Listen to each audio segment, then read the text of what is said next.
মোক কালি কোৱা হ'ল যে পুলটো ভাঙি আছে বুলি। মই এটা কথা বুজি নাই পোৱা, মোক মিছা কথা কিয় ক'লে?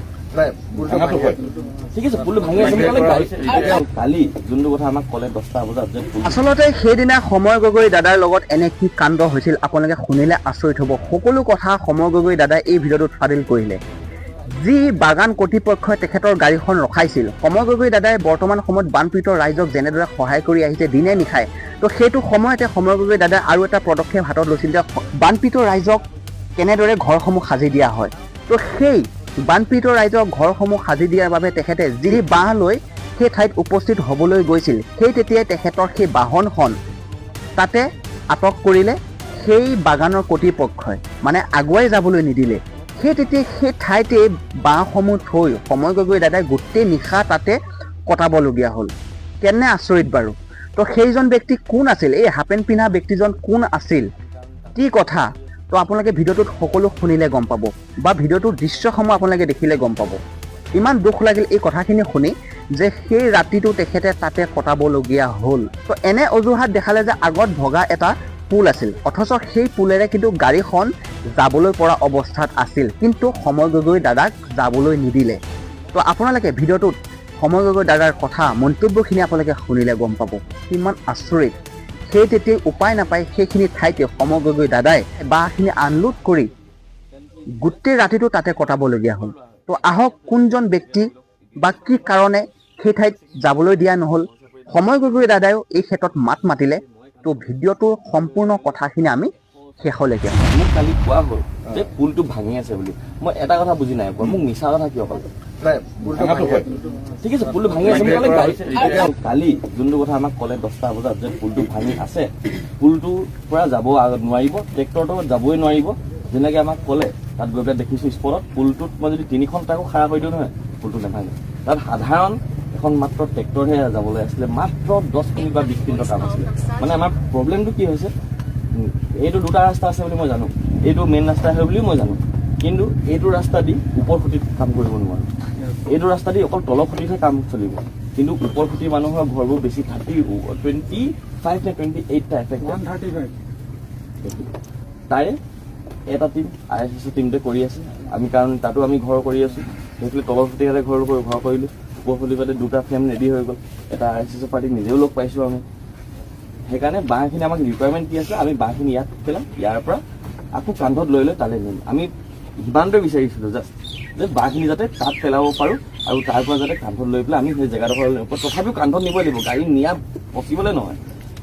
এতিয়া আমাৰ কি হ'ল, কালি ৰাতি 1টাৰ পৰা কণ্টিনিউৱাছ 4.5 ঘণ্টা কণ্টিনিউৱাছ, যদি মিছা কথা যাবলৈ চাওক প্ৰুফটো বাঁহখিনিয়ে কৈ দিব, কণ্টিনিউৱাছ এই ল'ৰাকেইটা সৰু সৰু ল'ৰা হয়। এটাও ইয়াত আপোনালোকে ধৰি লওক গ্ৰেজুৱেশ্যনৰ ল'ৰাও নহয়, আনকি হায়াৰ ছেকেণ্ডেৰী ল'ৰা হয়। কমল চাপৰি দাদা কেইজনমান আছে, তেখেতলৈ কান্ধত লৈছে, মই কান্ধত লৈছোঁ, লৈ প্ৰায় 180 বাৰ আমি তাত পেলাবলগীয়া হৈছে।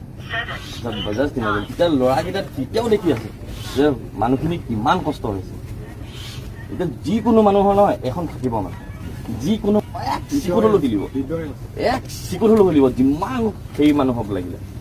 কাৰণ সেইখিনি মানুহক দেখিছে যে এই সৰু সৰু ল'ৰাকেইটাই, মই এই ৰাতিটো মোৰ কি দৰকাৰ পৰিছে, কিন্তু মই ফিল্ডত কাম কৰা মানুহ হয়, মই পলিটিচিয়ানো নহয়, না মই কিবা এটা মোৰ ইনিচিয়েল কিবা এটা বেনিফিট আছে, না মই বিজনেছ কৰিবলৈ ইয়াত আহিছোঁ।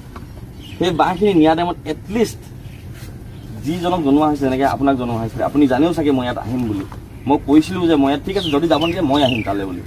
যদি আপোনালোকে জিদ ধৰিছে ময়ো জিদ ধৰিম বুলি কালি মই এইটো ক'লোঁ, মোৰ এটাই আছিলে, এতিয়া আপোনালোকে জিদ ধৰিছে তেতিয়াহ'লে মোক সাধাৰণ গাড়ীখনে যদি যাব দিয়া নাই, আপোনালোকে জিদ ধৰিছে তেতিয়া ময়ো জিদ ধৰিম।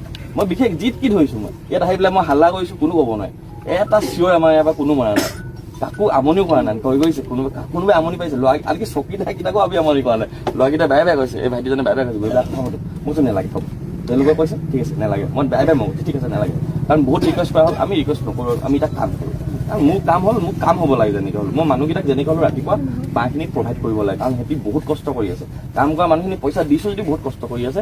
এই ঘৰকেইটা যিসকলৰ ঘৰ বনাই আছোঁ, মোৰ কোনোৱে নহয়, মই চাব হ'লে এটা ঘৰ বনাব দিবই নালাগে, মই ইজি এটা ৰাস্তা এইটো ৰাস্তা দি কৰিলোঁ হ'লে তেখেতলোকৰ ঘৰ বনাই দিব পাৰিলোঁ হ'লে, ইজি এটা ৱেট, কিন্তু তেখেতলোকৰ বেছি প্ৰয়োজন হৈ আছে, তেখেতলোকৰ এইফালে আহিবলৈ পচিবলো নহয়, বহুত দিগদাৰ হৈছে, জাষ্ট সেইটোৱে এম আছে। কিন্তু কালি মই যোনটো দেখিলোঁ 4.5 ঘণ্টা 5 ঘণ্টা কাম কৰাৰ পাছত যে Actually কি হয়, আপুনি এজন যিখিনি নাহিলে এক যে second, মই মানুহ এটা এজন কথা নাহিলে মই এটা কথা কওঁ।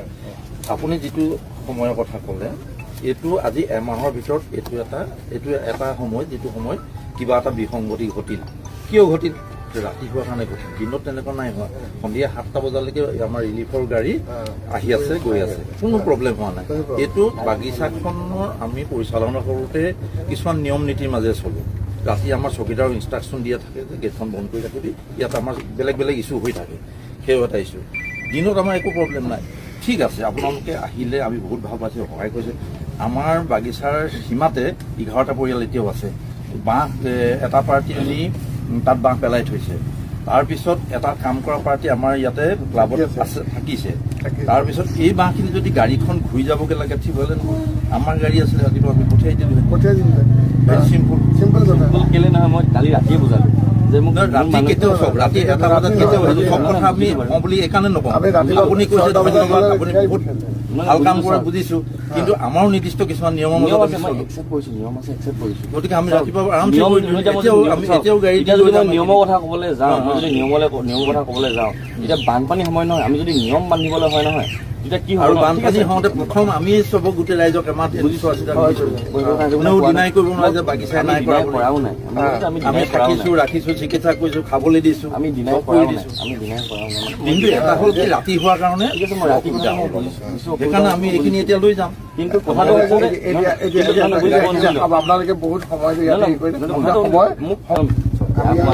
কিন্তু কথাটো হৈছে যে মই কালি 10 পৰিয়াল দুটা লগ কৰিছোঁ, তাৰপিছত মই ফিডিং কৰি আছোঁ।